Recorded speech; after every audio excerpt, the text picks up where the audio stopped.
Welcome to Crafting with Kimberly. I'm Kimberly Keneally, and today we are going to do needle felting. And we are going to make these really silly looking pumpkins. I love the fact that they have the little tongues sticking out, the curlicue tendrils on the top. Really fun. So you can do it with a face, or you cannot do it with a face. I just love adding the little faces because it really gives a fun expression to your pumpkins. But you can do, if you wanted to keep them just for having fall decor, you can see if you just turn it around, you would have just a basic pumpkin. So if you do it with a face, you could turn it around for Halloween, turn around the other side, and have pumpkin. So lots of different things that you can felt. Those are the two examples that we're going to be doing today. This is another one. I did a class that was doing Frida Kahlo. So this was her, which was really fun. Snowmen. I love snowmen. You can see how easy that is. Just a bunch of circles on some fluff.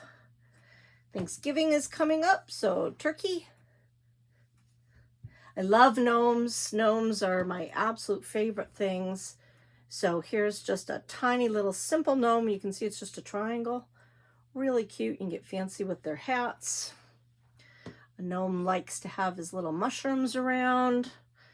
This is a Santa gnome that I haven't finished yet, so I'm working on that. And this is going to be Elf, and I haven't finished that one yet. And you can also, really cute, this was another class that I took, put them in a little glass jar. This is a mushroom with some moss and a stick. Look how cute that is. So lots of different things that you can make with not really a lot of supplies. It's not too bad with your supplies. And there's ways to go a little less expensively as well. With not too many supplies, it's easy to go a little less expensively too. Instead of using wool for your center, you can use Polyfill. This is what you use to stuff stuffed animals and pillows with. This will work. So this you can use as your base. Fill that in, which is what this top of this one is. I made my base with the Polyfill and then started to cover it with my felt colors. So that helps your felt go a long way, because felt can be, roving wool can be very expensive. They also have something called roving yarn. You can see it's a nice big thick yarn. They sell this to make arm blankets were popular. They would use this. I always hated when they told people to buy this stuff, because this is roving yarn, which means it hasn't been wound into single strands, which then get wound together to plies to make your yarn. So because this hasn't been plied yet, this is going to shrink and felt. So it's going to become thick. Just like if you took a wool sweater and threw it into the hot washing machine or the dryer. That's what's going to happen. It's going to felt. So if you make a blanket out of this stuff, you're never going to be able to wash it because it will felt. So don't ever let anybody tell you to buy that. But for our purposes, you can usually find this pretty cheaply.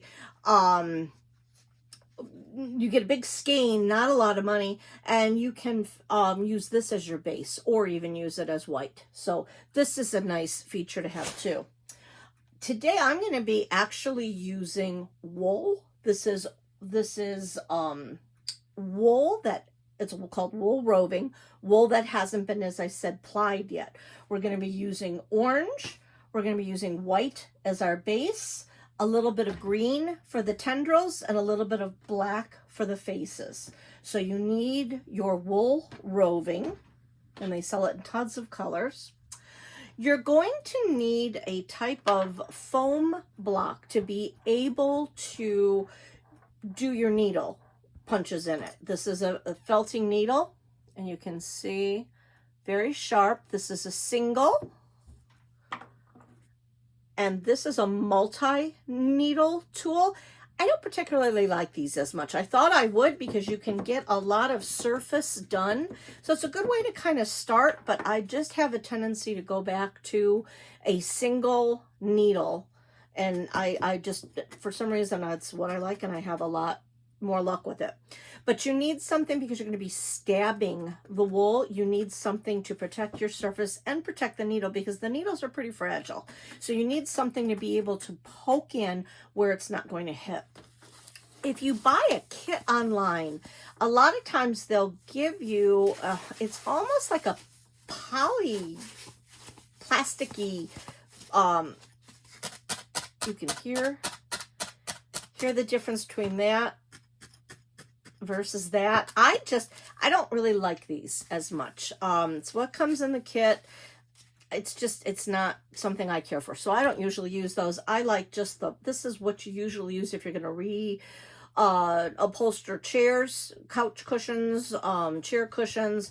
They sell foam like that. So blocks of foam, I like that. You could also use, if you didn't have any of those things, you could also take a towel, an old towel, and, fold it up so it's nice and thick. You just don't want your needle to ever hit a hard surface. That's going to break it.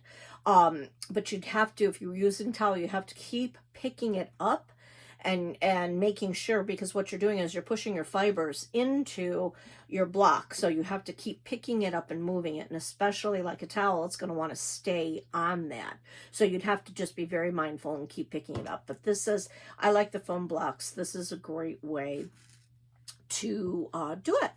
So what I'm going to do, again, this is what we're making. And what I'm going to do is I'm going to turn the camera around so you can have a close-up view of my hands and the material, so you can see how we're actually doing this. So let's start crafting.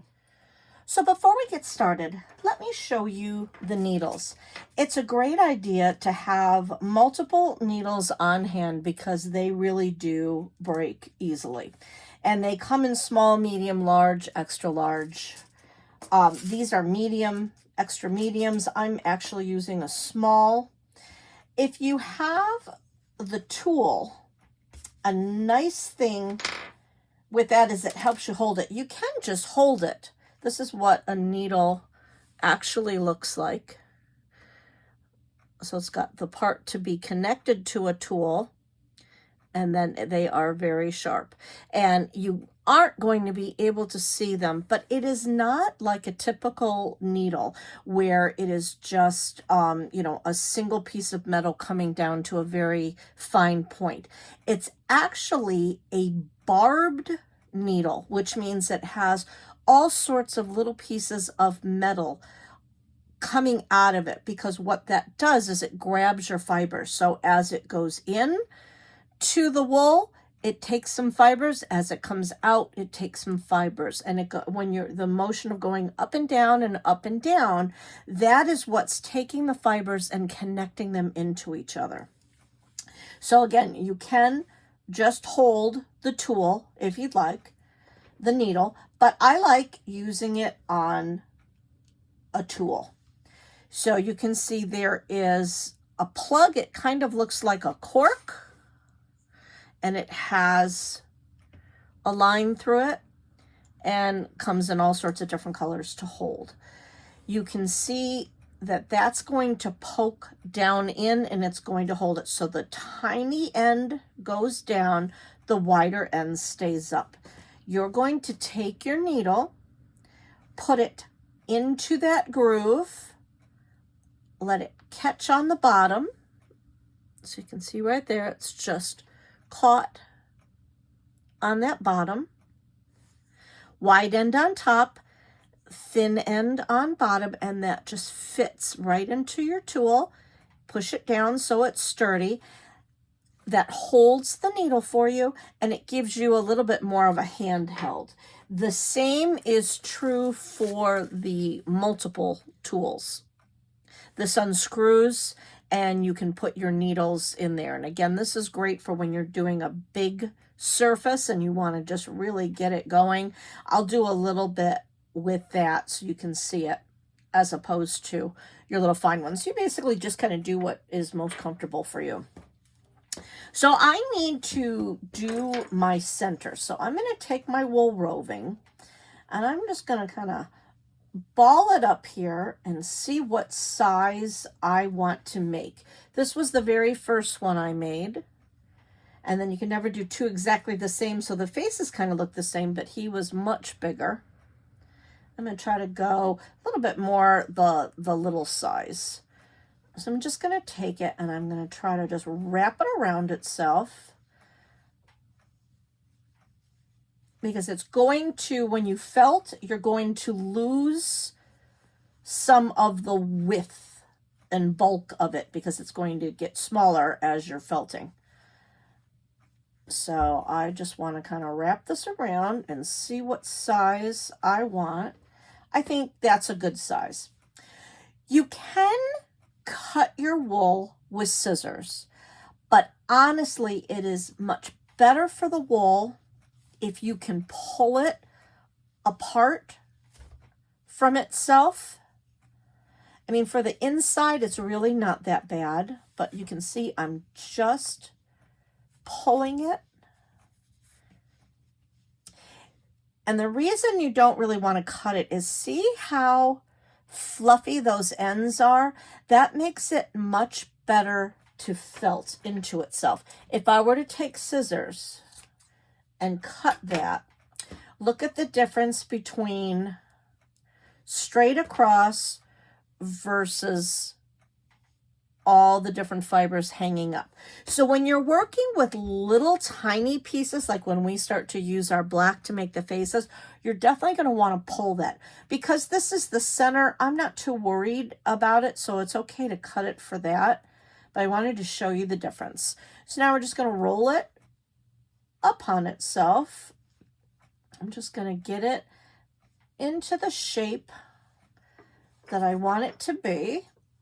And it's a pumpkin, so I kind of want to make a ovalish, roundish kind of a ball. You never know what you're going to get in your wool, because if you're buying it from a farm, even though they clean it, you still might get pieces of farm material in there from the sheep.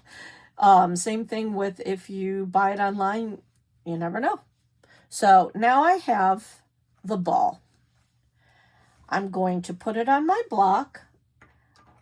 I'm going to take my needle tool and I'm going to just start stabbing. This is a great way to take any frustrations out if you've had a bad day. It's a great little thing to do. Just don't stab yourself. You might want to have Band-Aids on hand. But I like to do this while I'm watching TV, especially when you're working on the big pieces, because I really don't have to look so much as to where I'm going. I know where my needle is. I know where my hands are. I'm kind of doing like the chopping board where you take your, when you're going to cut something like meat and things like that, when you're curl your fingers in where you're holding it, so then you don't have fingers coming out where you can stab yourself. They're more curled in. So I am just poking. And it's a very relaxing thing to do. You're just going to poke all the way around. And you're just going to keep poking. And as you poke, it is going to start to shrink down into the shape I want it to be. Because I'm taking my fibers, putting it down, that connects fibers, pulling it up, connects fibers. So every motion you do is connecting. And you can kind of hear it. That's what the single needle, I said I did want to show you what the multiple needle does. As you go along, this is good for big areas. That can help me go a little faster. And you just really do want constant movement. If you start felting in a single area, and I just stay in this area, you can see already how flat that's getting. It's not as loose and fluid as that. It's getting very flat. So when you look at the tongue, that's a very tightly felted piece. So are the leaves. You can see how tight those are, the strands, whereas this is a little more fluid and loose. So depending on what you're wanting it to look like, but if you want a very, very tight felt, then you stay in one area. If you want it more loose, then you're going to have to just kind of keep moving it around and around. But in the beginning, you always want to move it around and around because you have to get the pieces to felt themselves all over. So you can see, I can see where I need to go. I just want to do an all over felting before I even really think about doing a shape. I just want to get this where it all wants to stay together. And then I can start to think about, all right, how can I get the ridges of my pumpkin? There's a couple different ways you can do that. You can either do it with your needle felting tool, or if you have orange thread, you can tie thread around it and pull it in. That would give you your ridges as well. But I just want to go through all over and give it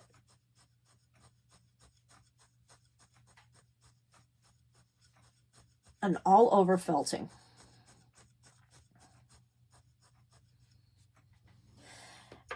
I've kind of gone all over. Now I want to start to say, okay, what do I want as my bottom? What do I want as my top? What shape am I seeing? What do I want? I think I'm going to probably have that be my bottom. So I'm going to go a little bit more over here. You can see this comes together very quickly.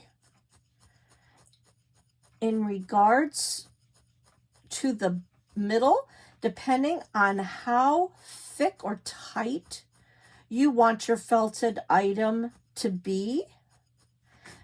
An example is with my gnome. It's pretty thick and tight. The nose is extremely felted. I did that a lot. Whereas with this pumpkin, I really did not do much. It's not thick. It's very, very squishy. This ended up being a little bit more thicker, so you can kind of see the difference. So it doesn't really matter.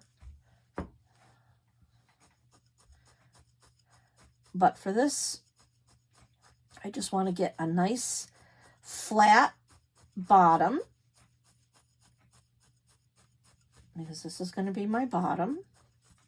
And again, you can see if things are really sticking up a lot, like I didn't do much over here, you can tell that I didn't felt much. I do want that felted in. It will also felt more as you start putting your orange on top. Now you could just take the orange.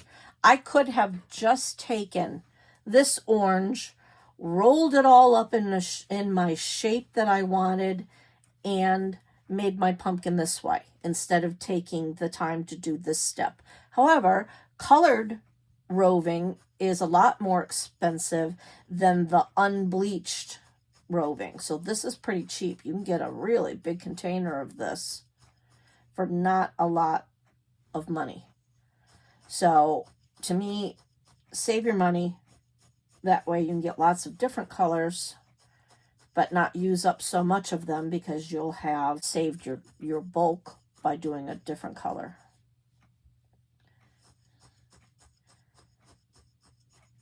All right, so I have a nice shape, I think. You know, you can move it around with your hands too. And this, just so you can see it. So I've got a pretty good shape going around.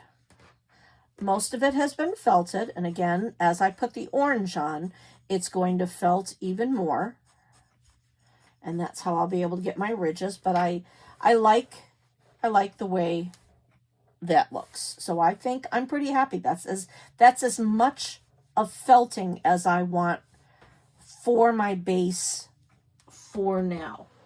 I do just want to show you a little bit of the Polyfill and how that looks.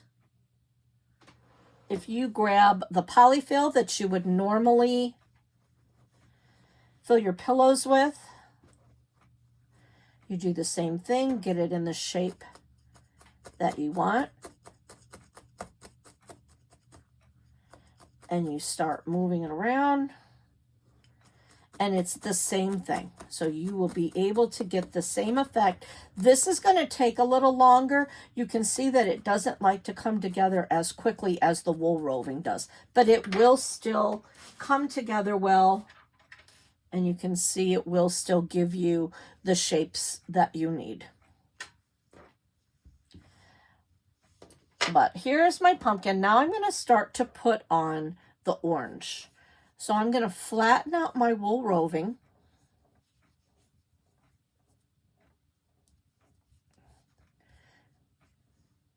And I'm going to start to just set it down onto itself here.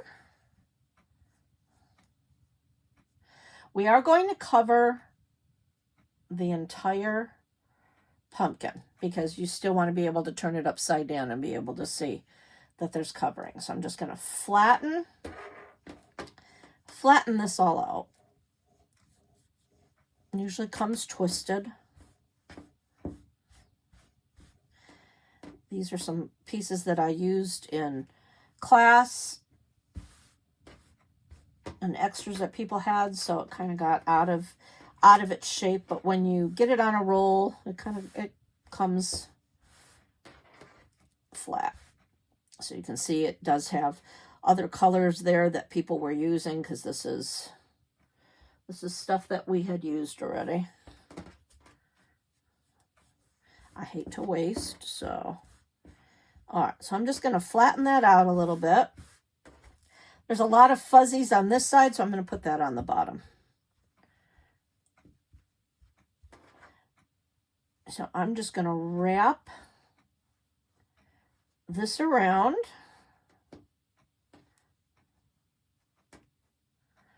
And you just have to kind of move it to where you think you need it, stretch it out. You can go little pieces too at a time, but since we're covering such a big area and I've got a nice wide piece, I'm going to do that. But I want all my ends going towards the bottom, because I'd like to keep my top and my sides as smooth as possible. So again, I'm just taking the time, smoothing that out around. If you start to see a little bit of white coming through, that's okay, because we can always put little pieces on top of that. So I'm trying to make this go as long and as far as I can get it to go. So take the time to just smooth it out, get it to where you want it. Because again, we can fill in holes, but if you can fill up most of the space without having a lot of holes showing,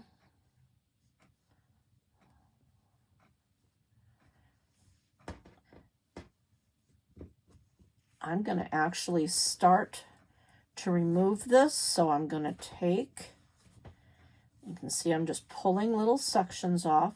I'm separating it away from the big chunk that I have. I'm just pulling that away. You can see how easily it tears. Again, I'm going to go back now, make sure that I have a good amount of this covered. That's my bottom.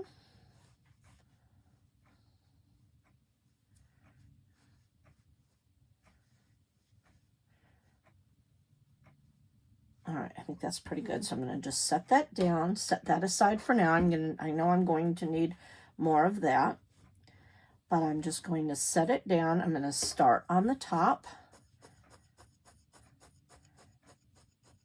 and carefully just start poking.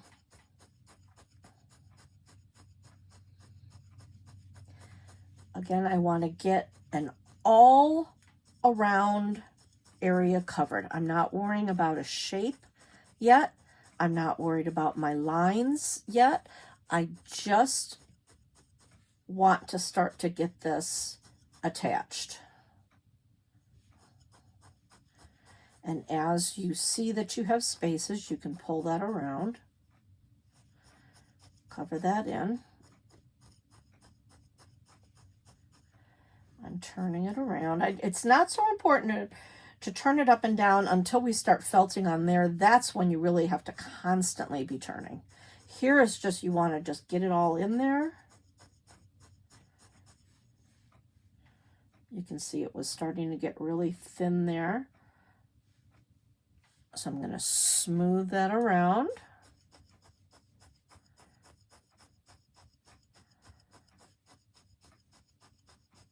Just poking it all around.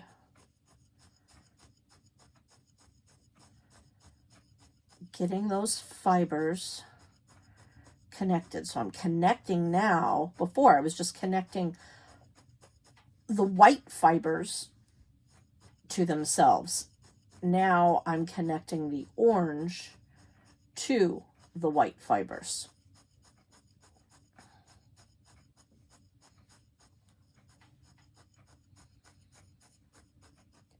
I am kind of, to save myself some time, instead of kind of going willy-nilly as I'm poking, I am trying to keep a movement going this way, because I am eventually going to add ridges. You can see those ridges that give the pumpkin a really cute shape.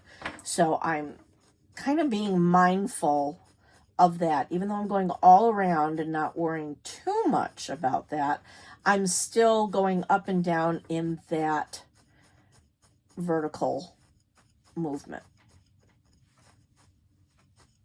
But I'm going all the way around because this whole thing has to be covered and covered well.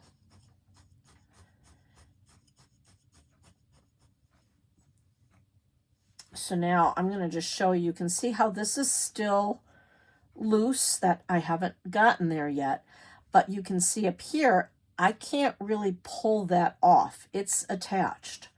So that's the idea of what we're trying to do. We're trying to get all of this orange attached to the white.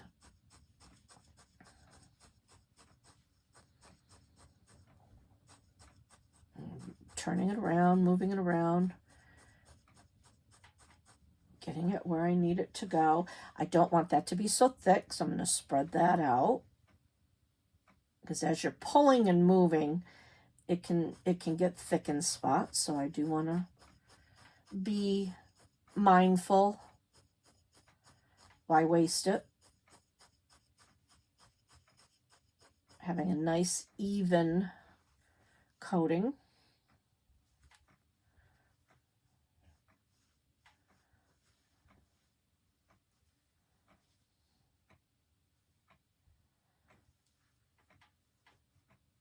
I'm going to take this, just kind of go across.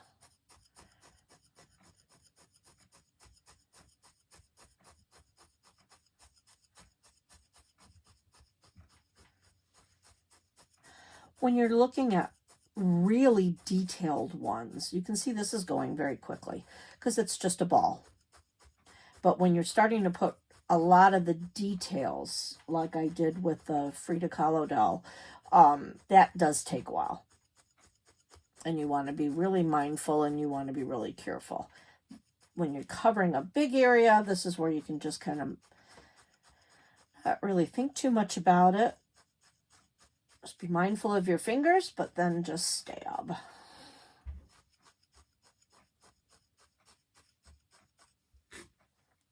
All right, so come around there. That's my bottom. I I need to make sure this side is covered.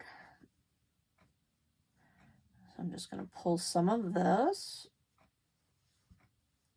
making sure I don't pull away too much.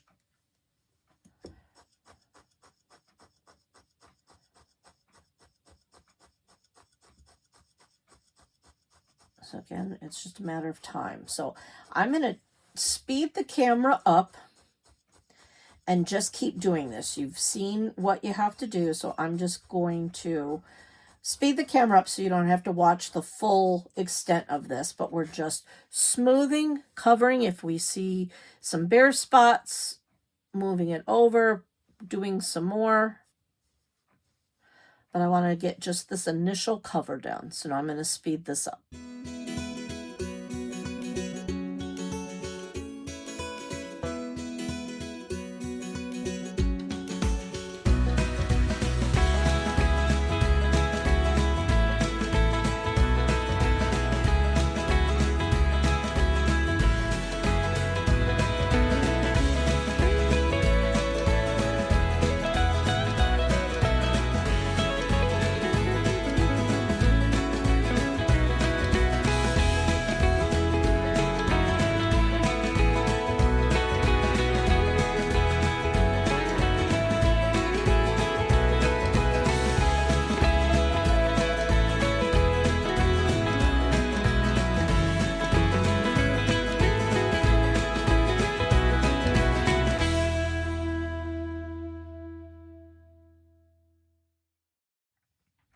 All right, so now I have the ball pretty much covered. And you could see, even though it was sped up, I think you saw where I pulled spots off when I had a big white spot coming off. I just pulled some of the roving and put that over the spots that I needed. I'm going to do the same right now. You can see I've got a little bit of black in there from the previous class, so I'm just going to pull some of that black off, smooth that down. I'm going to take a little bit of roving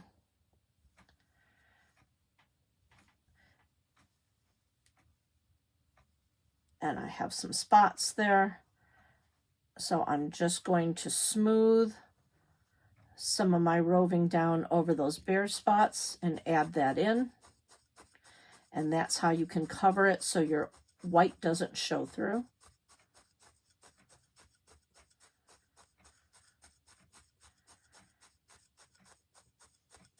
And that fits right in. You can see how smooth it is here. And then this was towards the end when I was folding it over. You can see how it is a little bit bumpy there. That's why I'm saying when you're going to cover it, you want to try to be as smooth as you can. Now I'm seeing some white there and some white there. So I'm going to fill those in. I'm just going to take some of my roving, put it over that spot, smooth it in, and start poking it in. And that's how you can fill it out. So you can really see that helped the orange go a long way as opposed to doing it with just the orange. So now I have my bottom covered. I have my top covered. Moving it into shape of where I want it to be a little bit, trying to keep that pumpkin shape. So now I'm going to start to think about the ridges. I really think having ridges gives you some character. And as I said, what you could do is if you had orange thread, you could tie threads around to pull it in and give it that ridge. I'm going to just make my ridges myself. So I'm going to start up at the top and I am just going to follow down in a line.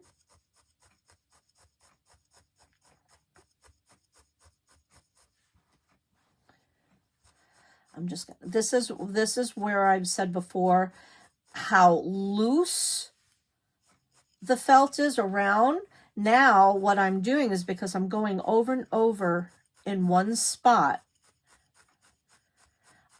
I am making that felt tighter. And when you felt tighter, it shrinks it. So you can see the line that I'm creating just by following a line and making that felt go tighter.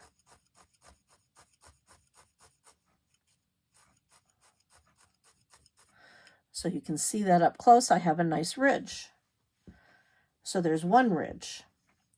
I'm going to decide, okay, how far apart do I want my ridges? Okay, let's go this way.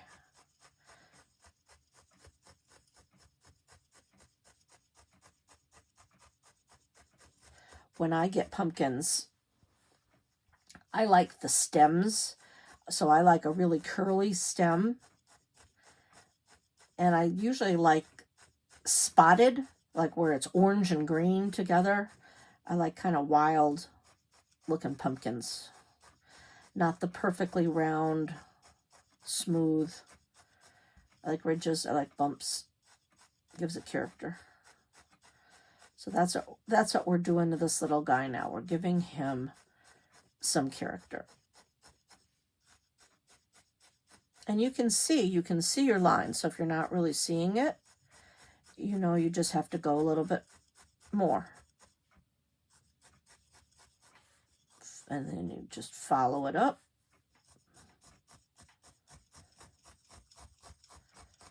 I am not so worried about what the top is looking like, because I am going to be putting leaves and a stem in the middle. So I'm not so worried about that, because you're going to end up, if you start up at the top, it's going to end up being a depression, which you can almost already see, and that's going to be perfect to be able to put my stem in. But now you can see I have another ridge. And how quickly the ridges come together and the character that it gives it. Really fun. So I'm putting my ridges in before I'm really looking. I gave a once over to really kind of look at it, to make sure that I had really no massive amounts of white showing through. You know, I turned it all around. There's a little bit of white poking through, but it wasn't completely white. If you have spots that are completely white, before you do your ridges, cover those up. But I had some that were just barely showing through a little bit, so I can go through later and fill those in. When you're doing your needle, you want to go in an up and down movement, not more than a 90-degree angle. If I have to go this way, I'm moving it, I'm turning it. So I'm trying to keep it vertical, so I'm going up and down. If you go in at a weird angle sideways, that is when your needle will have a tendency to break. And sometimes you don't even know that your needle has broken. But if you're in one area and you're going over it and over and over it, and you're not getting either to be felted this way or getting your lines, then you know your needle probably broke. So if you're not getting your results, so I'm going to go this way a little bit.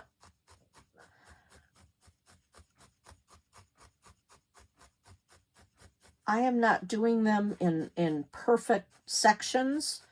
I'm doing some a little thicker, some a little thinner. Again, that gives character to your pumpkin. And you can see I'm just going up and down in the lines.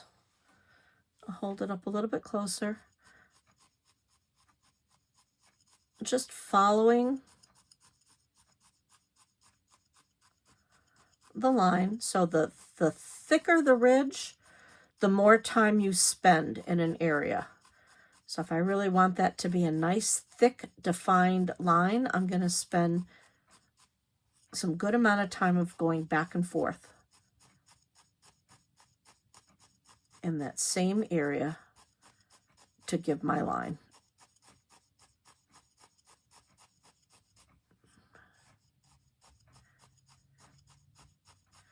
I'm not so concerned about the bottom because I want that to be flat, but I am continuing it down, but I'm not going as deep in the very bottom. Along the sides I am, because you'll see the sides depending on how he sits.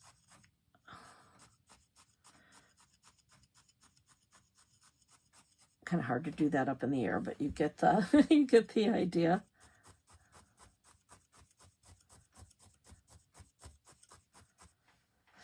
And you have to be careful when you're felting, because you can see this is getting to be hard. If you feel it, you can feel the difference of how smooth and soft that is versus how hard a piece starts to felt. Like these leaves will feel very hard as opposed to a softer area. So you have to be very mindful with your needle there, because as it gets very hard, that can also break your needle. So you just want to be mindful of that. And you just go around as however many ridges you want, how wide you want them.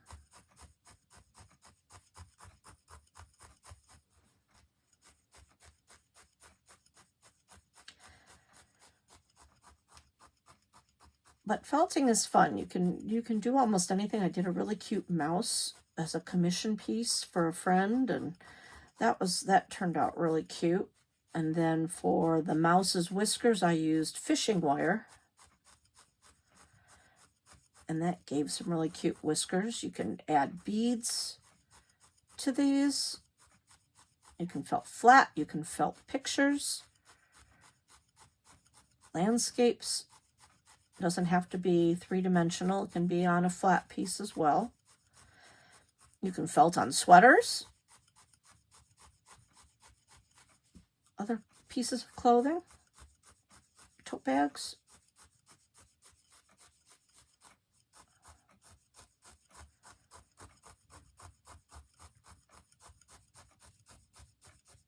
I really want them to be kind of thick around the top.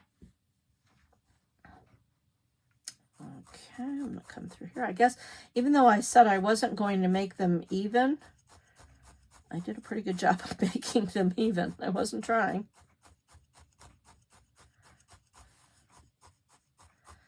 But they do seem somewhat even.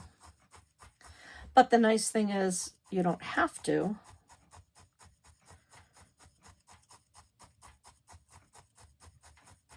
It's a lot easier to not make a mistake.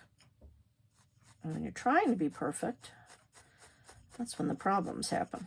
You're not trying to be perfect, then you get some wonderful, like, oh, look, that's great. So I'm just going up and down with the ridges.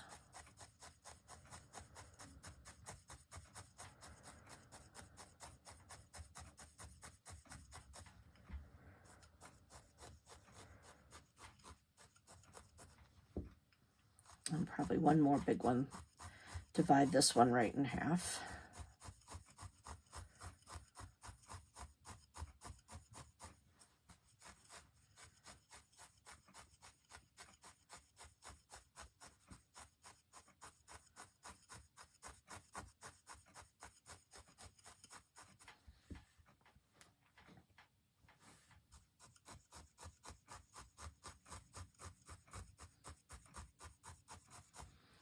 And you can see a little bit as I have felted this, you know, I felted the inside of the pumpkin as I'm going through. I'm felting that as well.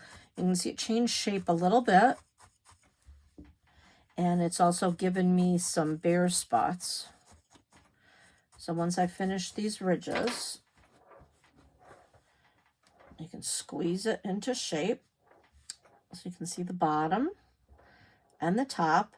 You can see around the top as I went through, it did take some of that away. So I'm going to take some of my orange. That's why it's nice not to use up all of your material right away, because then you can go through.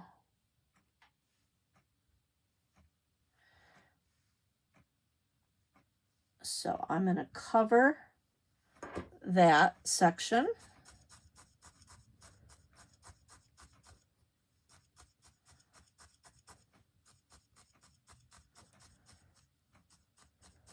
Bring that on down. All right, so you can see how I have filled some of those in. I am also going to be doing, you know, some leaves. So where some of those white spots are on the top, I don't need to worry so much about that. It's a little bumpy there. I'm just going to make that my back. So I'm going to consider this my front. So I'm going to touch these ridges up a little bit. You decide where you want your face to be.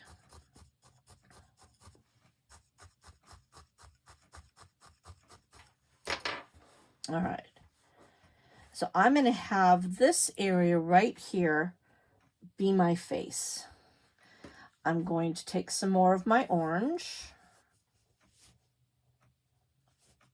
Pull some of that off. I'm not going to bother doing a small ball of the white and then covering it. I'm just going to take that, turn it into a round nose. I like that size. So now I'm going to be working on this. I'm going to just kind of fold it in on itself to get like an ovally kind of a nose. I'm going to hold it with my pinky, and I'm going to start to get that felted together, because what I want to do is I want to get the roundness first, and then I'll attach. Much easier that way. So you can see I do want to kind of pick it up and move it around.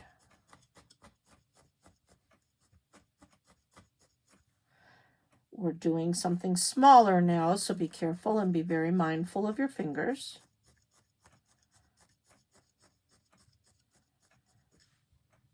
Moving it around. I want it to felt upon itself.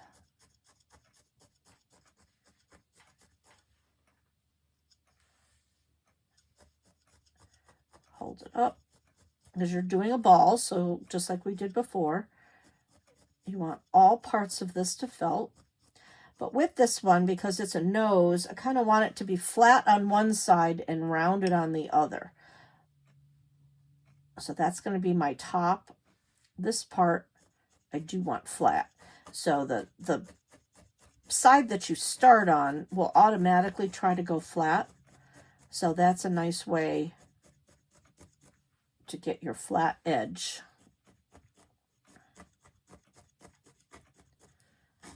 So that's relatively flat. So now I can squish it together. There's a lot of squishing and felting.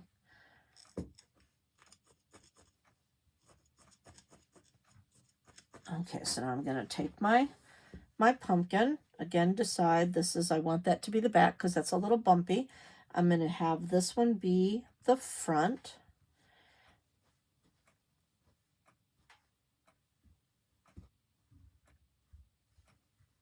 Now is the time you decide, do you want his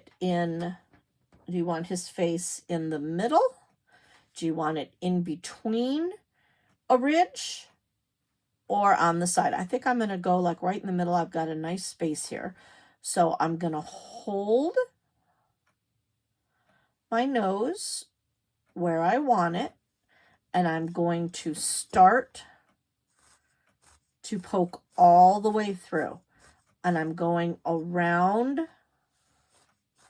the sides to start with.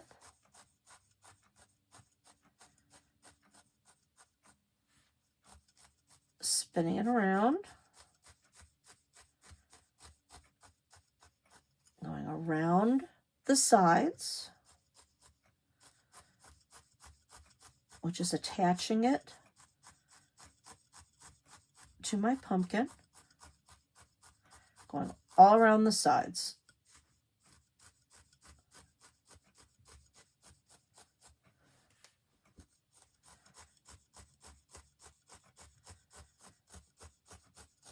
Haven't gone through the top part yet. I'm still going all around the sides to really make sure that's connected. And now I can go up and down a little bit to get the center connected to make sure it really is going to stay on.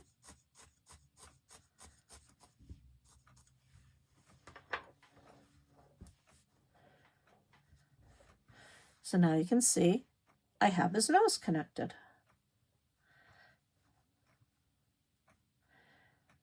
So now for the mouth, I personally like a tongue going out. I think that one's really cute. So I'm going to take some more of my orange.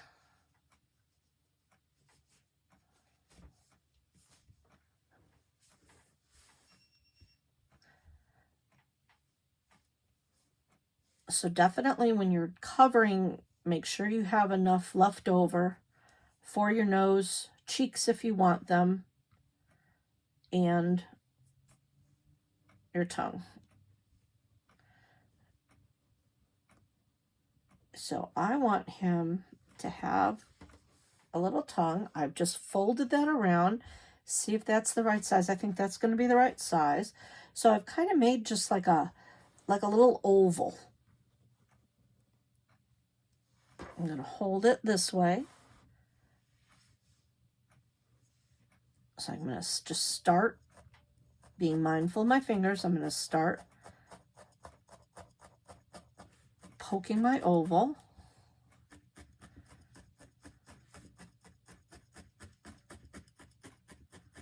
It's going to be wide at first, then it's going to narrow down. Now, you can see that I have basically felted that into my foam block.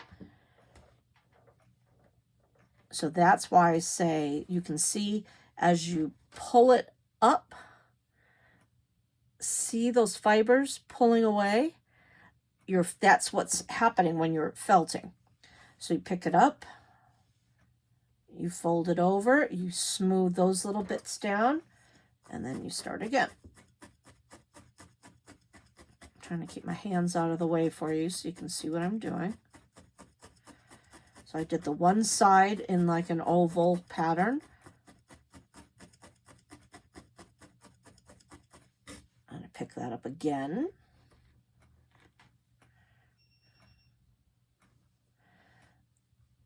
I'm going to kind of push it up. It's a very wide oval now. So I'm going to kind of push it in half, fold it in half. Now I'm going to start to concentrate on the shape that I want.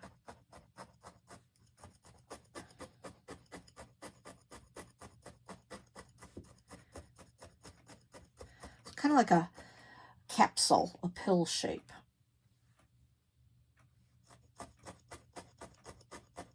I'm just going to keep picking it up, moving it around.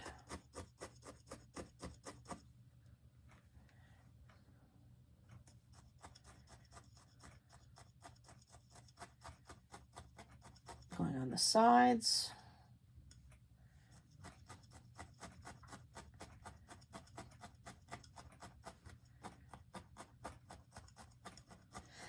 If you are getting a lot of fuzzies that are sticking out, what you can also do is have a little container of water nearby. Dip your fingers into that and kind of wrap it around. That'll help take the fuzziness away. You can also do that when you're all finished. You can lightly rub it with water, because there is a type of felting called wet felting. So you're using a lot of hot water and soap as you're felting. This is needle felting, so you don't need that, but you can still use the same kinds of principles to help the fuzzies go away. All right, so now I want to just set that aside and see if I like my shape, and I do. I think that's cute. First, I'm going to take some of my black, just a little bit. I want to make a mouth shape.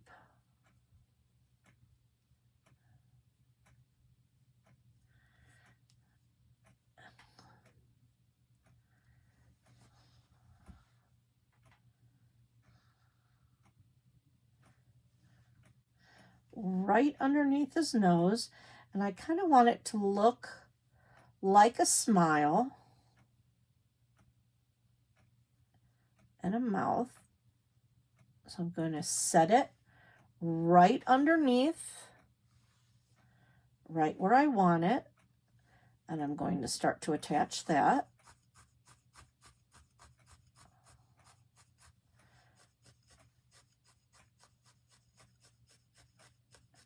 Be mindful of your shape, because remember, as you're poking in, you're changing the shape.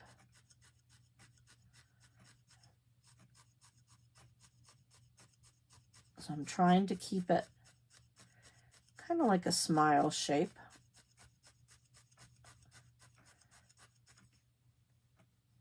A little pointy.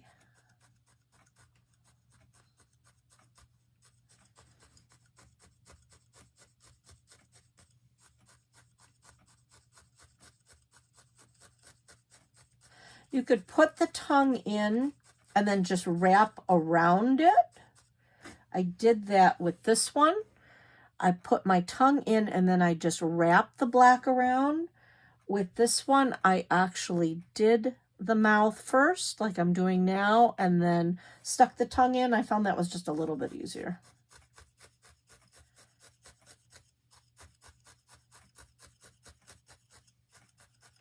All right, so now I have his mouth in. I'm going to take my tongue, decide what do I want to be the top. And I'm going to take a very, very, very thin piece of my black. I'm going to just kind of twist it upon itself. I want a line. I want a line down my tongue just to give it some definition. So I'm going to hold it like that. I've got my line down. So now I'm just going to start poking it in. Sorry if my hands are in the way, but I have to try to hold it this way.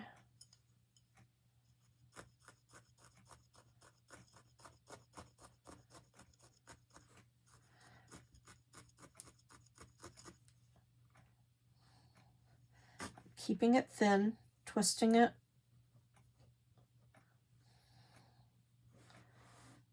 So it's a nice thin line coming off both ends. I'm going to just hold it like that. And pulling tightly. You don't want a thick line. You want a very thin line. So almost like you're outlining it.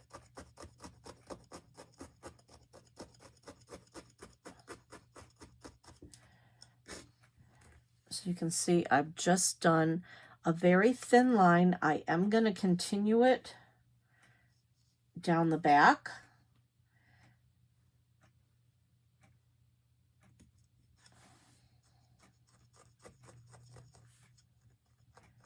That holds it on. That helps you when you're putting it on.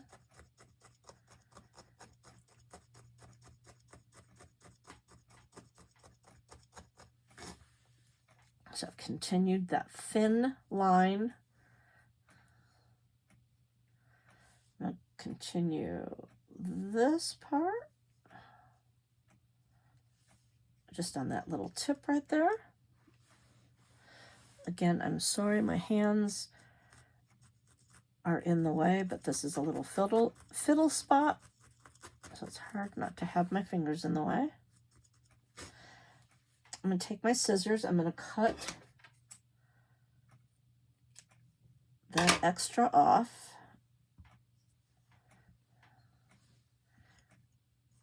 Connect it in.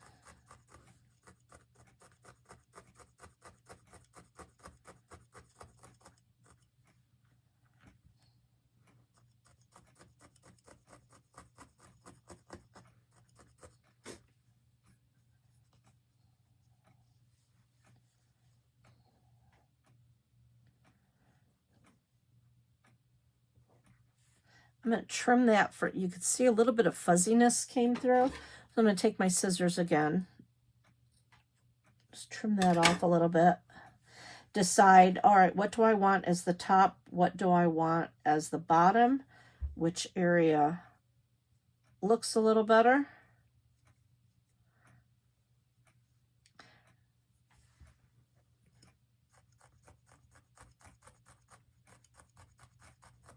Doing it just like the ridges.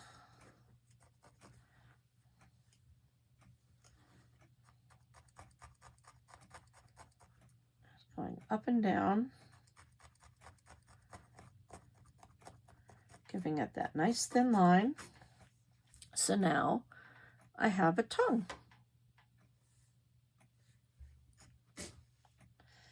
So you look and see which way do you want it to go in.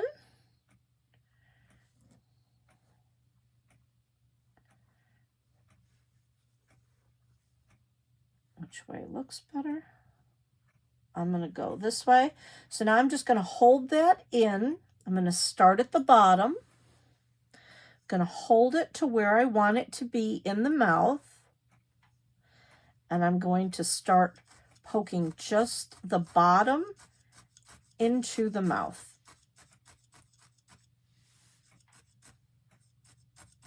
So basically the tongue is sticking up towards the nose. It's right in the center of my mouth. I'm getting that poked in. So now I can bend that down.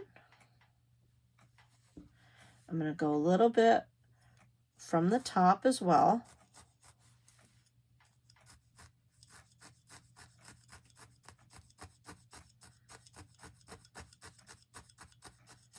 And you just keep poking until it's connected.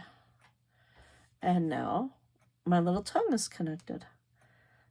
And it just gives a funny, cute little shape. Gives it some depth. I like the cheeks as well.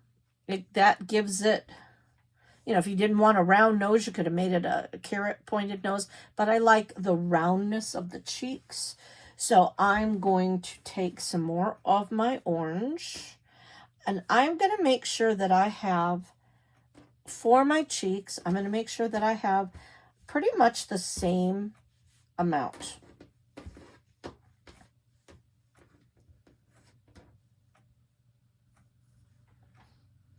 Because if I have the same thickness, then my cheeks are going to be the same thickness. So I'm going to roll it up in a ball, and I'm going to put it on there to say, is that about the size that I want? Yes, that one looks good. Do the same thing over here.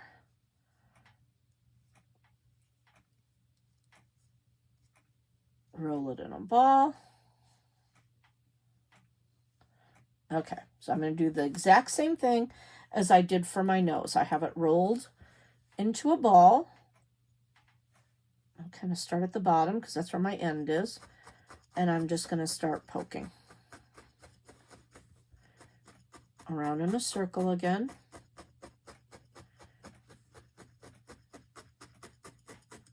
Getting it attached.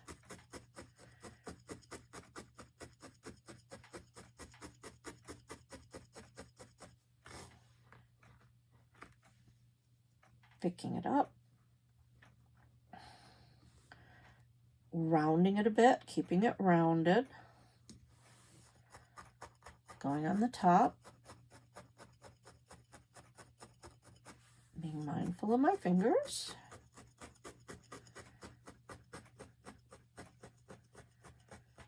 Trying to get it into the shape of a ball, flattened ball.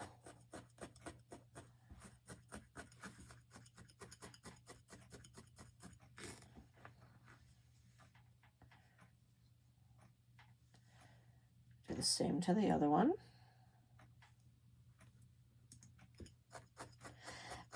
And the reason why I'm not finishing that other one completely is because I want to have both of them at the same time, so then if I have to adjust the sizes or the width, I can. Going around in a circle.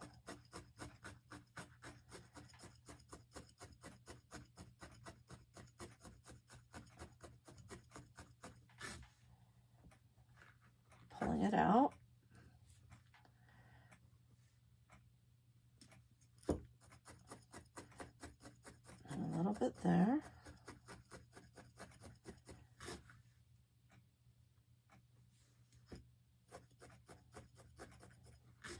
All right, so I've got one cheek.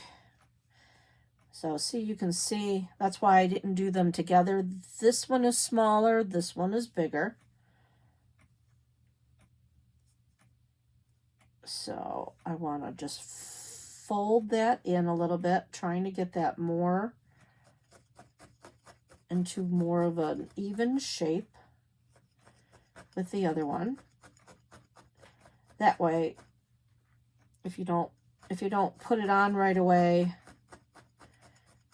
and you do them this way, you can see the sizes, and it's a lot easier to get the sizes on your foam block as opposed to actually on your piece. So now they're about the same size. So I'm going to come over to my little guy here, and I'm going to say, where do I want my cheeks to be? I want them right next to his nose. I'm going to literally be touching his nose.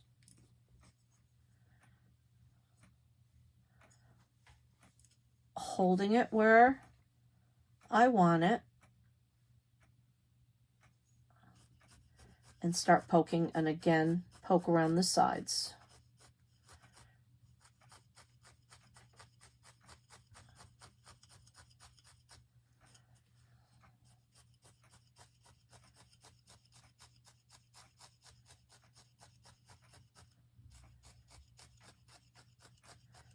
All around the sides. And I'm going to poke it from the middle.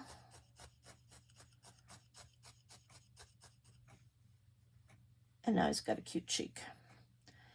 I'm going to do the same thing on the other side. Decide what side I want showing. I'll go here. Right up to his nose. And pretty much the same area. Trying to get where you can see. Poking around the sides.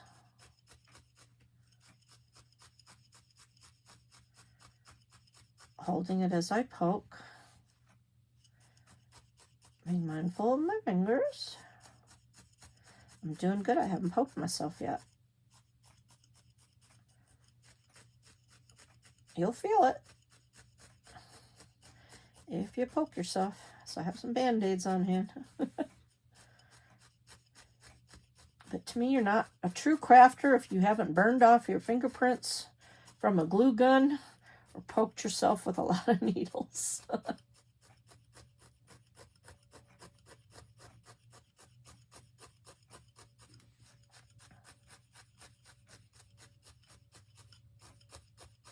Just keep it. I don't want to flatten it out. I want to keep them like bumpy cheeks. So now you can see it's got some cheeks. Cute side view. A little lower than the nose. So now let's give them some eyes. I'm going to take my black.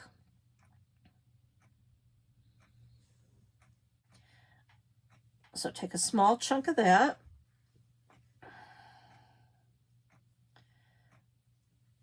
I am going to cut this one in half. So I can have pretty much the same amount. Maybe thin that out even a little bit more. I'm going to just keep kind of folding it upon itself. I want squinty eyes, so I'm just going to take it. I'm going to twist it.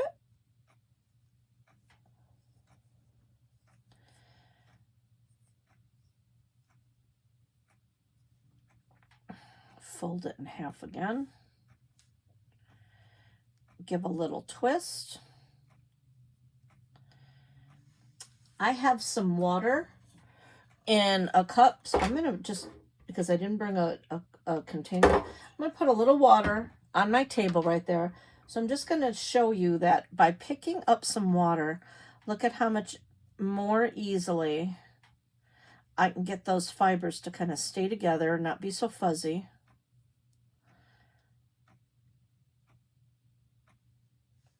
So there's one eye. Do the same thing, fold it back and forth, twist it together.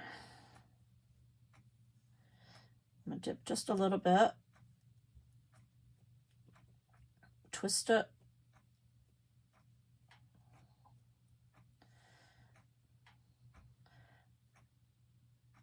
I'm going to fold that in half again. You basically just get it to the size that you want it to be.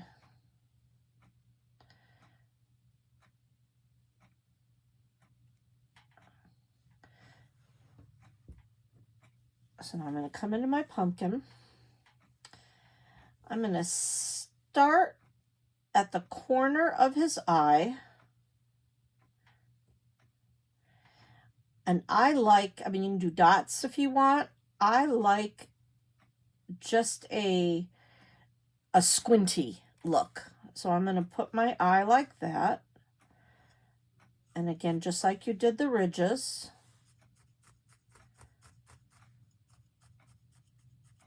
Start poking it in. Start it, this is the fiddly part when you're going this small. So I'm starting at the nose because I want his eye to come out of his nose in that general area. So I'm going to start in there.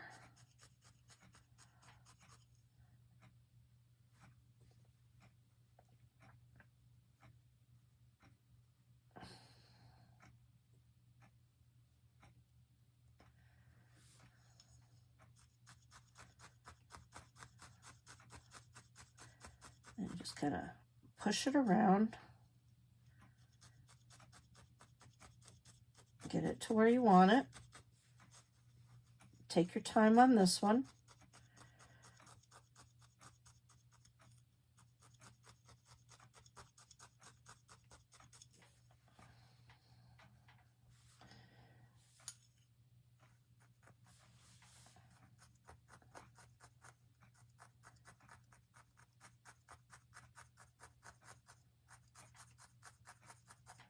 So there's one eye.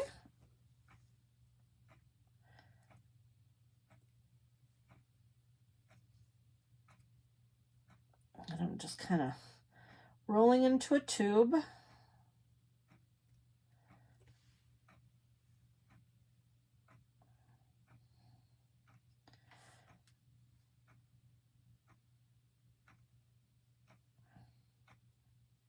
Starting at his nose.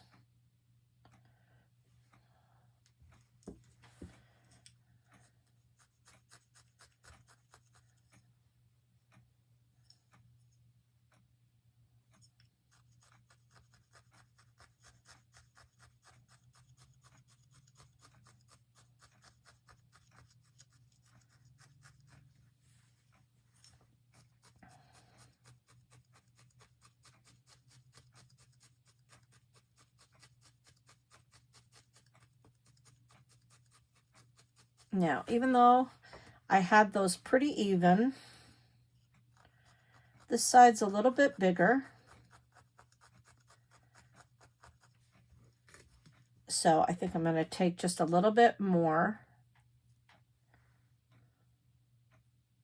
Just a tiny little bit more. Fold it around.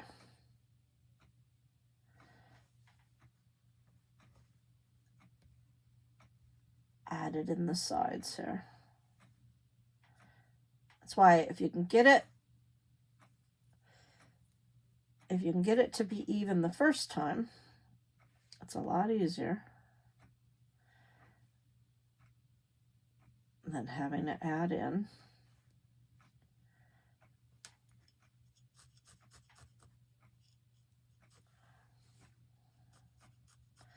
When you're doing lines, don't poke very aggressively. Start off small. Little movements, because otherwise it wants to fold in upon itself.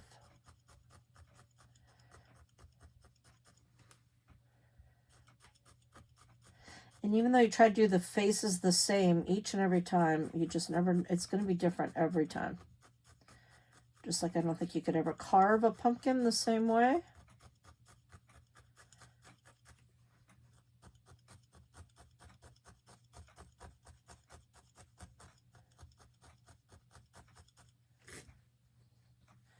And now he has eyes.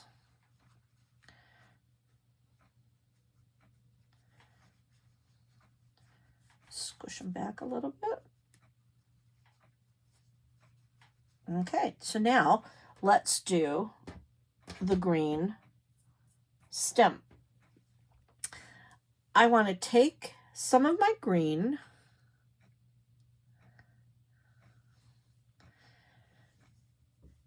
fold it over, or just get to a size that you want, but I like folding it over like that. You're going to have it be pointy. I'm going to need to go a little thicker. That's not going to give me what I want. I'm going to take a little bit more. So I'm taking about that much. I'm going to fold that in half. Twist it around a bit. And I'm going to start poking, because I want this to start to connect to itself.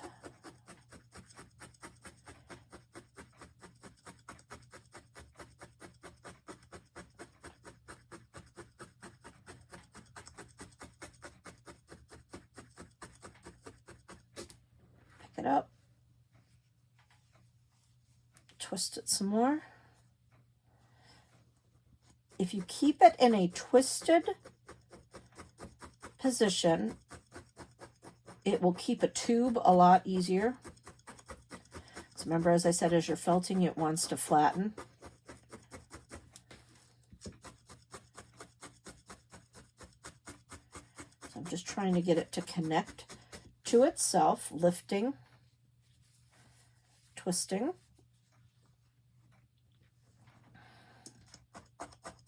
Kind of pointing it as I go.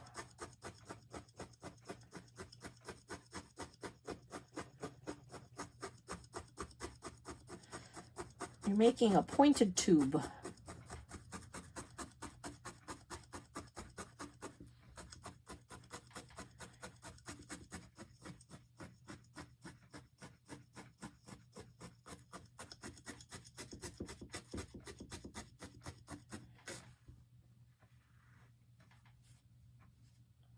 So you can see how it's starting to flatten out a bit. Staying in that tube shape. You just kind of keep twisting, manipulating. I'm going to twist it a little bit more. Have to go around the other side here.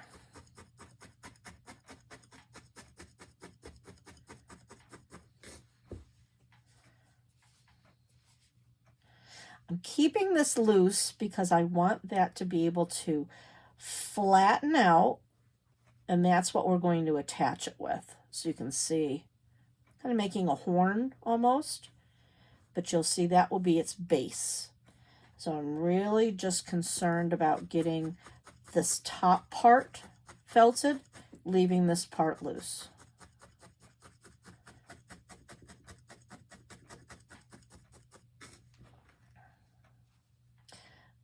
You can see taking a little bit of the water. See as I rub that around, see how all that fuzziness went away? So it's nice to have a little bit of water. Just poke where you think you need it.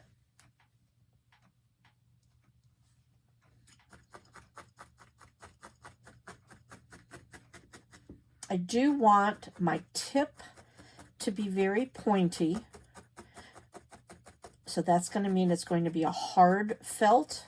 This is a soft felt because it's not really felted so much, but the tip, I want it to be very pointy.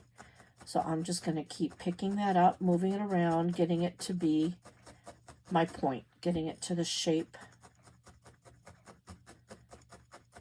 that I want.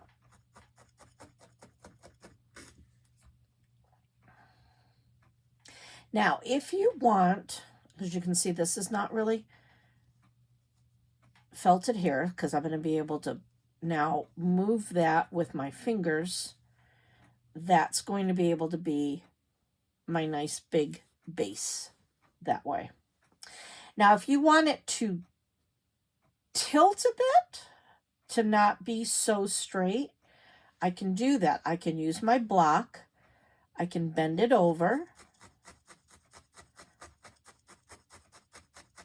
I can start to felt it a little bit that way. I'm going to keep it bent over. Go a little bit this way. So I'm kind of putting a little bit of a ridge right there.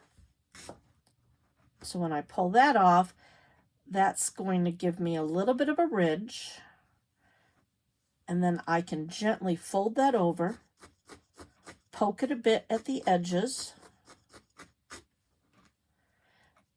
So then now that gives it a little bit of a tilt. I may connect that just a bit more.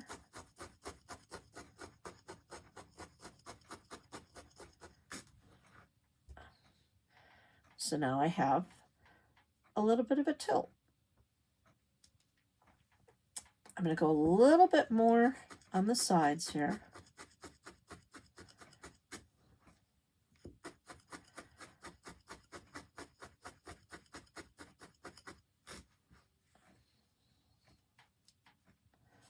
So now I feel that's pretty good for a stem.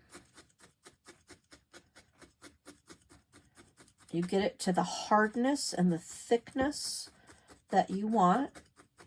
I want this to be a little harder felt, so I'm just kind of going around a little bit more.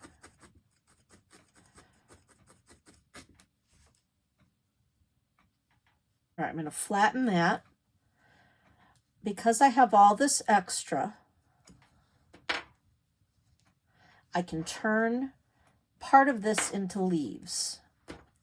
So you can see that's almost pointy there. I'm going to hold that up and I'm going to start to work that into a flat point.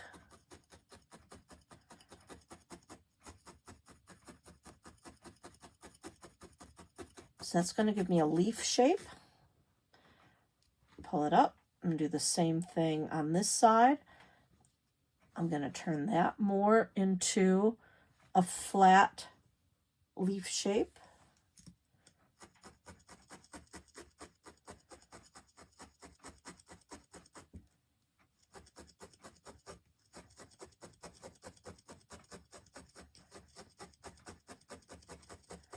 And turning it into a point.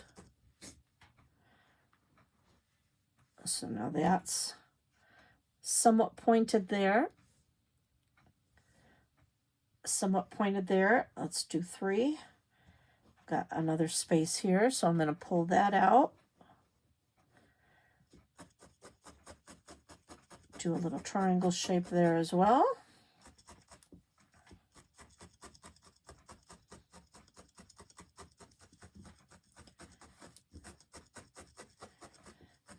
Kind of go all the way around. Make that pointy.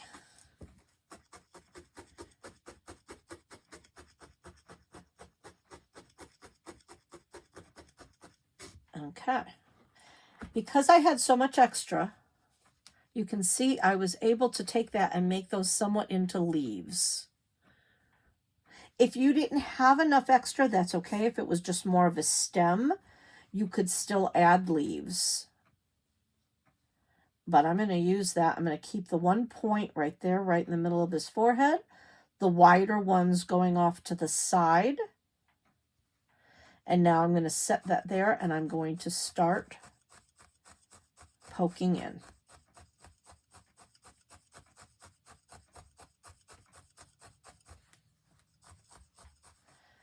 Come around on this side, poke that down, and I'm kind of keeping the idea of a leaf shape. I'm keeping that pointed, going down the middle because a leaf has middles.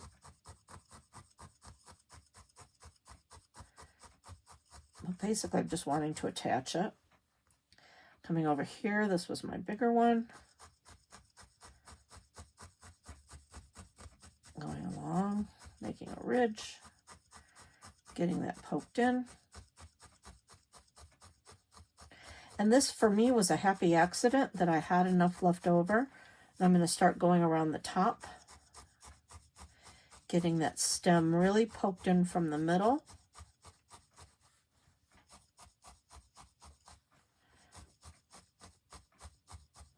So it's connected in there.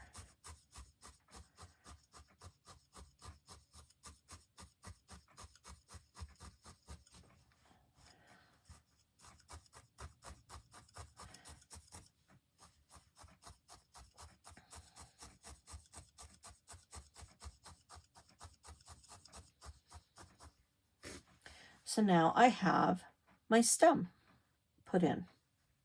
Now, like I said, I've done this multiple times. This one, I just had a small amount all the way around. I made leaves and added those in. This one, I just happened to have enough where it looks like leaves. So I added them in that way. I'm still going to make another leaf. Same thing with this one. I have little tiny leaves that I've added in. In fact, this little leaf is coming off. As my daughter has had this one. I had to steal it back from her. There, attach that in.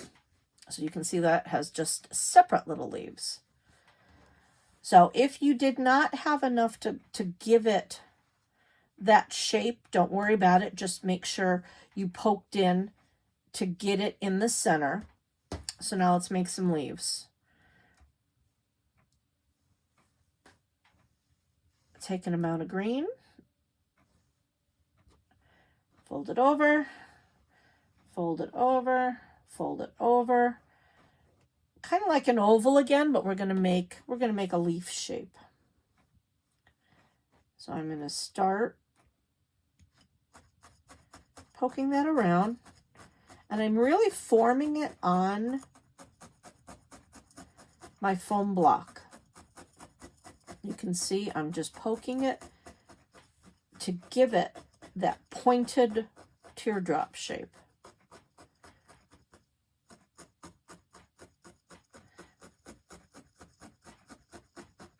So I'm going to form my leaf on this.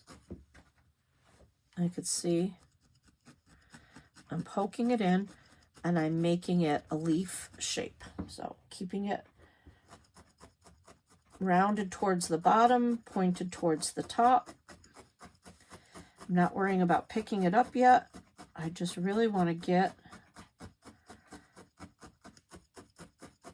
that solid, thick leaf shape.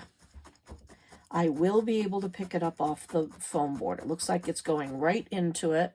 You can see, but I'm still going to be able to pull that up and off. So I'm going to fold that over. I'm going to gently go on the bottom.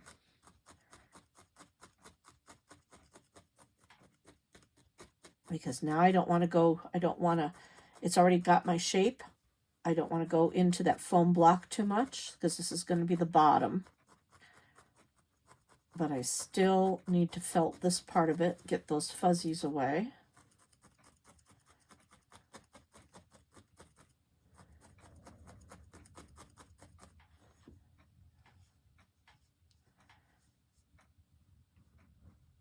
Turn it over. Do some more on the top.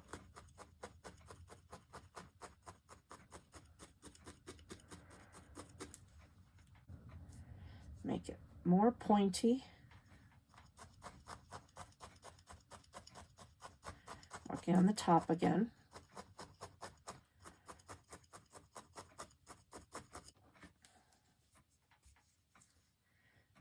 To put a little bit of that water again.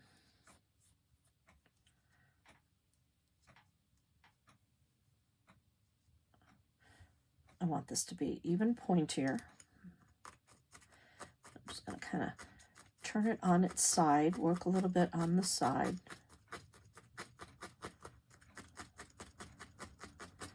You just have to keep moving it around until you get the shapes that you want. I want this, you know, three-dimensional. So that's why I'm kind of working on top, bottom, sides all at once into a point, turning it as I go.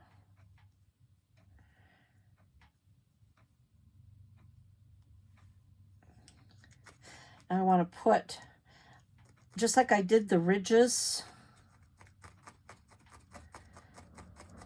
on the pumpkin, I want to do a ridge down the center of my leaf, make it really look like a leaf.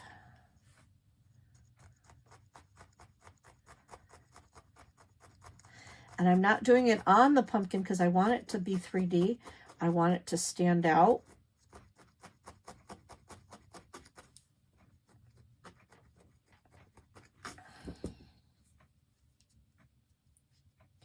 So now I have a leaf. I'm going to come over to my pumpkin. I need a little something in the back here. So I'm going to take it, hold it where I want it. I'm going to attach the back here.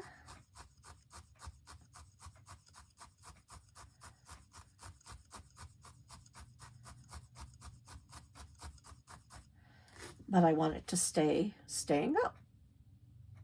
So now I have a leaf. To do the tendrils,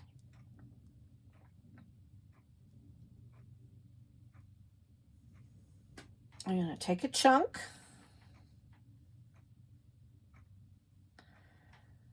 I'm going to fold that in half and then twist.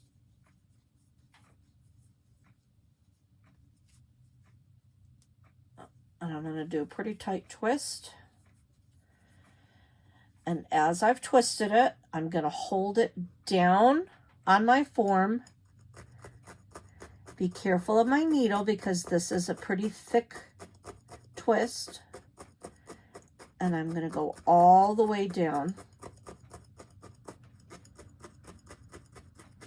because I want to make sure that I can felt it while it's twisted. And then when you need to clean your foam block off, you can just gently with your fingers pull that off. Another good way, take some water, gently go back and forth.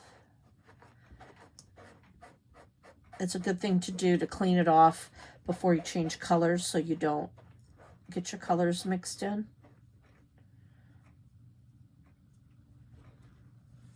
All right, so again, I'm going to keep twisting. I keep wanting it twisted.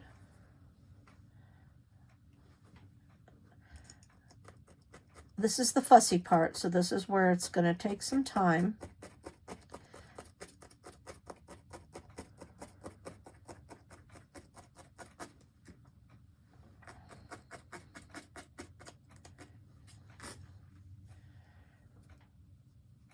We just keep twisting.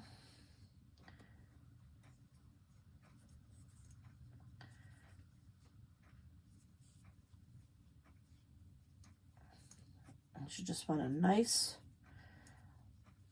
long, twisted tube.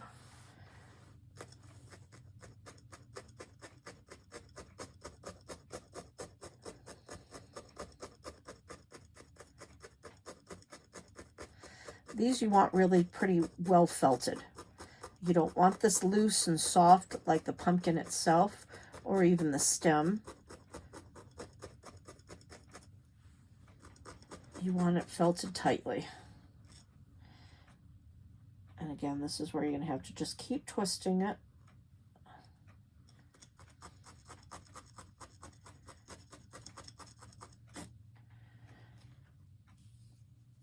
lifting and twisting. Because this is your detail part. So you really want these to be nice and thick.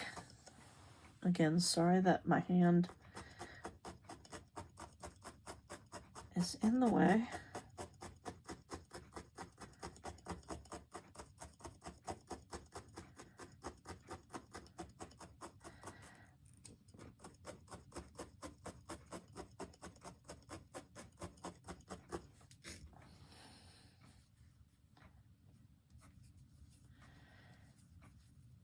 Come down because I didn't get a lot down towards my edges because that's where I was holding.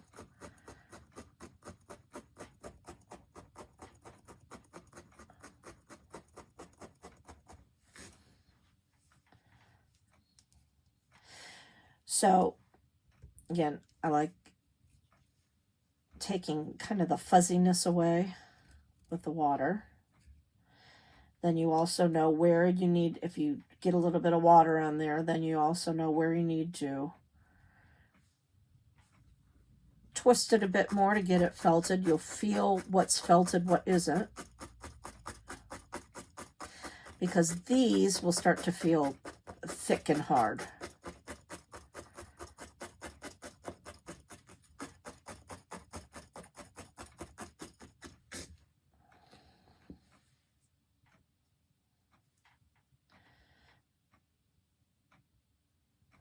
All right, so now I have a tendril.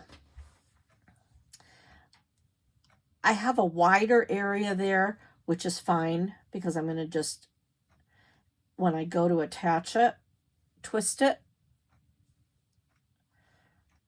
put it where I want it, start to poke it in near the stem, follow it along, make sure it's really connected in there well. And now that's in there. So now is where you get to play. Because you've made a rope, you can twist it and make it curly Q. I think I'll spin it a little bit like that. Give a quick little tack.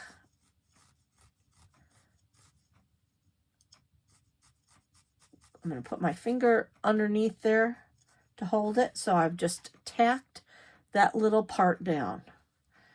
So that's a little, you can see I'm doing this part of it. I'm going to twist it and then decide where else do I want a little curly Q to be. I think I'm going to tack it, curl it around there, tack it in right there.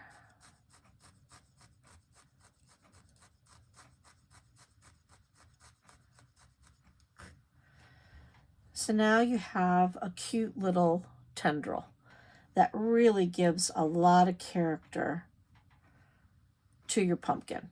You have your leaf, you have your tendril. You can put on as many tendrils or leaves as you would like. Here, I usually do things in threes. So here are 3 leaves, and I've got 2 tendrils.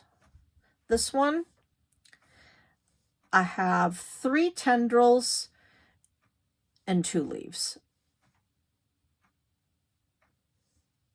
So you can make them, you know, as full as you want.